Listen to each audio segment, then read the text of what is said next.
Some big news for my side of the spectrum, my side of the political court.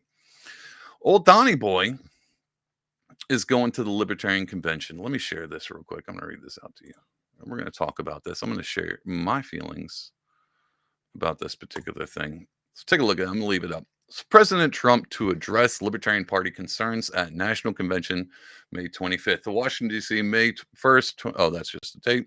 Libertarian National Party, the party of principle, announced that President Donald Trump has responded to our invitation to challenge the Libertarian Party to speak at the National Convention. I heard someone talked about him being a headliner and directly directly address the concerns voiced by its members. President Trump will speak on Saturday. Bloody, bloody, blah, blah, blah. So this whole post, I'm not going to leave it up. I'm going to share my thoughts on it real quick because I know half of you guys listening is like, these freaking libertarians are so dumb. Why we still give them a voice? A few things. I'm going to talk about this. I tweeted when I saw this instantly. I'm not mad because you guys have watched this podcast. You're loyal subscribers. You've already hit liked and subscribed and shared it. You guys know my political views. I'm like not a libertarian because I can't really be cool enough to fit in that camp, or I'm just not autistic enough. I don't know what it takes to be a real libertarian. Libertarians don't know what it takes to be a real libertarian either way. So when you watch this, be like, well, and you go talk to your family later on, and they're like, what do those libertarians think? And be like, well, I watched the Pardon One live, and this is exactly what the libertarians think. Nope, back that up, because even they're having a big contentions about this. So basically, a lot of libertarians are like, Donald Trump's not a libertarian. He should not be speaking at this convention.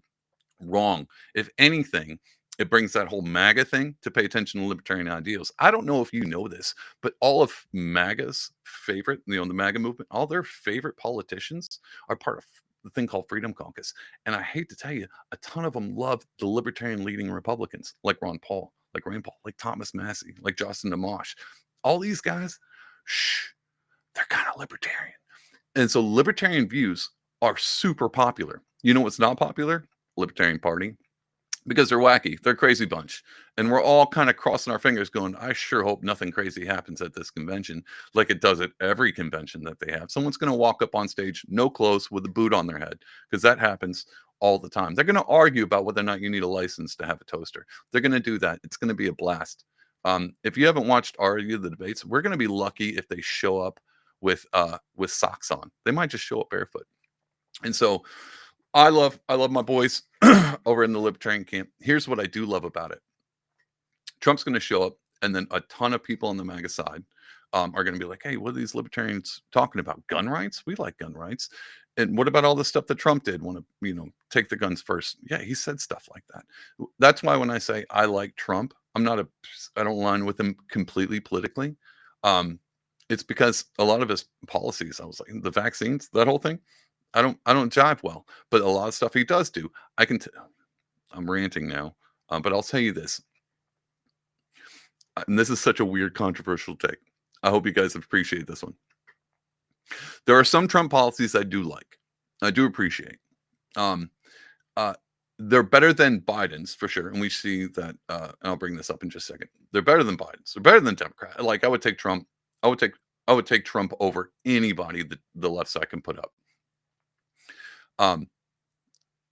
I like Trump as a person more than his policies.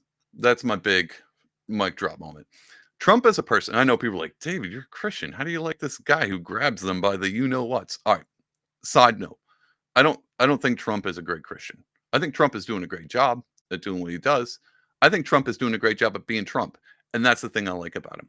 Because out of everything you can say about the guy, you can't tell me he's not authentic. I legit think that's him.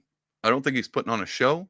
And when I said last week, when I was like, he panders, I don't think he panders in the way that we're all used to pandering. Like when Hillary Clinton was on that interview, speaking to a bunch of,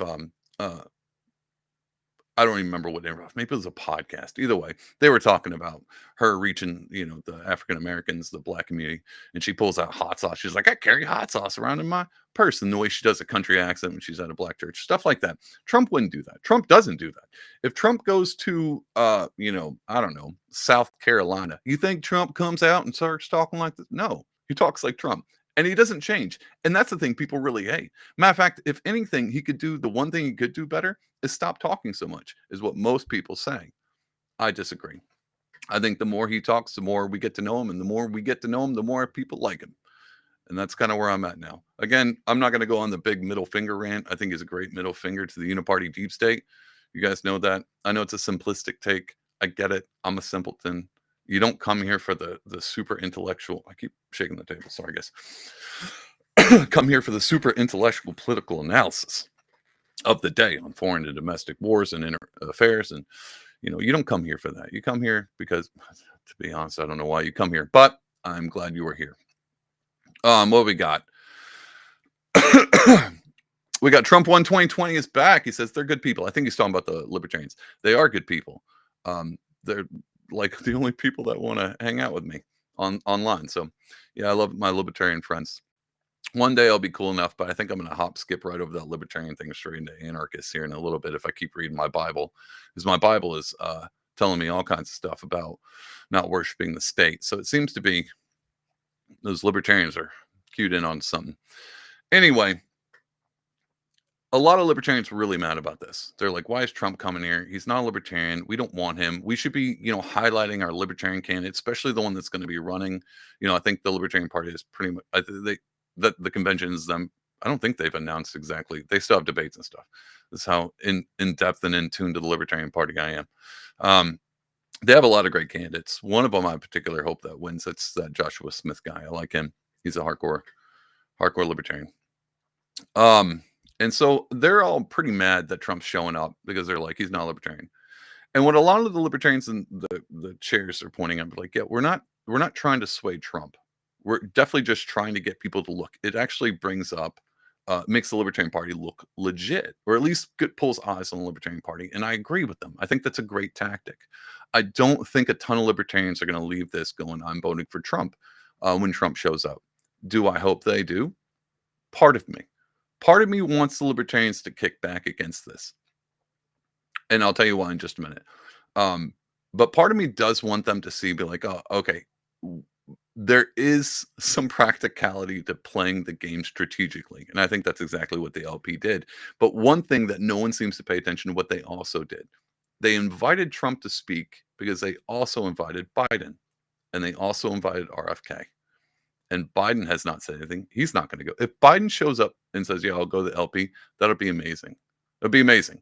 He's not going to do it. I can guarantee that. RFK, maybe, because RFK actually went to Pork Fest, which is a big libertarian festival out in New Hampshire, and actually spoke at that. And people were really appreciative, even though RFK at the time was running on the Democrat ticket, is now running on his own independent ticket. He got invited too. He hasn't said anything. So all this hubbub and the libertarians being all mad that Trump's going, maybe he'll steal some kind of shot, but I guarantee this will be the biggest libertarian convention that they've ever had. And you can't be like, well, they're just leaning to the right. They're trying to play. Look at all these Mises Caucus chair people trying to play to the right side. Did they invite them both? Now, did they know that they weren't going to show up? No, I don't think they expected. I think they sent out the way I send out DMs for guests on my podcast. I think they did one of these, like, hey, type up that email and send it to them. Send it to all of them, RFK, Biden, and Trump, and see if we don't get just shoved straight to the spam corner. And they hit send. All of a sudden, bing! Trump's like, what is this? Did I get an email? Click it. And he's like, libertarians, they seem like a fun group. Boom. And it's going. And I don't think they expected it. So lo and behold, now they're like, holy crap, Trump's coming to this. And they probably got excited because 1 in a million shot. And so anyway, Trump's going to the convention. They invited everybody. So all these leftist libertarians have been like, well, what about all our whatever? I don't even know how that's even possible to be a leftist libertarian. I mean, I do. I get it. Socially left or whatever. But they're all upset because old Trumpy boy's showing up, going to bring some freedom to the Libertarian Party. Now, going to bring some eyes. And here's why I like it. I said this online a long time ago. Most of you guys don't follow me on Twitter. Well, maybe you do. I don't know. It doesn't matter. No one sees my tweets anyway. They lost into the ether. That's why I get away with doing and saying whatever I want on a podcast that's on YouTube. I said this before, and I stand by this. If the duopoly, the two parties fighting like we're going to have in America, because it's pretty much built that way. I mean, there's literally two sides. And so there's an aisle between, when they talk about like we cross the aisle, they're talking about legit aisle, and it's two sides. So the two-party system was pretty much built into the foundation of this. And I think where we are now, maybe not in the past, so don't hold me to this, but where we are now politically, where you have the two big parties, the right and left, the Democrats and Republicans, and then you have this small independent Libertarian Party over here, off in the outskirts, kind of like the redhead stepchild in the background that doesn't get to be in the family pictures. That's how the Libertarians feel. And I think the Overton windows is getting so big. What I would like to see is all those crazy leftists. I know this is on the right side of your screen, but my left hand, it's too confusing. All those leftists that are like, we're gonna drag story hour trans kids. We're gonna bomb everybody. We're gonna do whatever we want. And what kind of vaccines you want? You're getting them all, and you have to take them. We're gonna fire you if you don't. What'd you say? Are you how do you fill out your application? What minority group are you part? Oh, you're not part of a minority group. Oh, you're not going to all that crazy leftist stuff that they've just been taking over and taking over and taking over. I think that should get shoved to the like the redhead stepchild back. And then I think the two-party system. This is such a long rant for such a dumb take.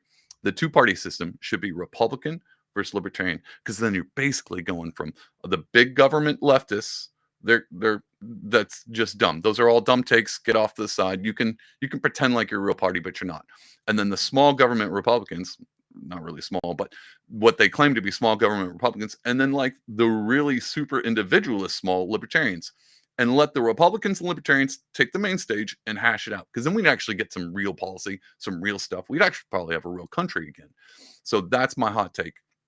Just push the Democrats off the stage. Let them whine about whatever is the trend of the day, whatever flag they're waving at this point in time, whatever big thing that they want. Leave them off on the side, and then let the Republicans and Libertarians go after it. And I guarantee you it'll raise the intellect of America up, skyrocket, because actual conversations will be had without people just getting kicked off and you'll be like, well, what'd you say about what group? Canceled. You wouldn't have any of that. It would be great. We'd actually get some real conversations about gun control. Here, guess what? We'd actually might get a presidential debate. Imagine that. We'd have Trump can hold his own in debate. Look at him. He's not tripping over bikes or falling down stairs. Yeah, he sips his water a little weird, but he's not, phasing out halfway through a speech. And we get a good libertarian. Pick the oldest libertarian you can. Just a geriatric versus geriatric. Still, we'd at least get a debate, and it might actually be a good one. I want to see a debate between Trump and Ron Paul. Let's see how that works out. That would be amazing. So tell me you don't want to live in that America. We just take the Democrats. Cool party. You guys are great. It's not starting more wars. You guys go off to the side, kids' table. Put them at the kids' table so they don't blow up the Middle East. And then we just have a conversation with the Republicans, who probably still want to blow up the Middle East, and the Libertarians, who are like, we should stop blowing up people, and then let them hash it out. That's what I think, and that's the America I want to live in, and that will be the Overton window shifting all the way back to the right side. That's another reason why people always talk about these libertarians stealing votes from Trump, which was another conversation that I think Trump is going to the LP, is I think he is worried that the libertarians might take some votes from him. And if he can pull some libertarians, I don't know, to be honest, I don't know any libertarian out there who might vote for Trump. But if there was any more of them that are similar to me, it would be a good move for him to show up. So this is number one, one of the best things Trump could ever do. And I think it's a good move on the Libertarian caucus, or the Libertarian Party.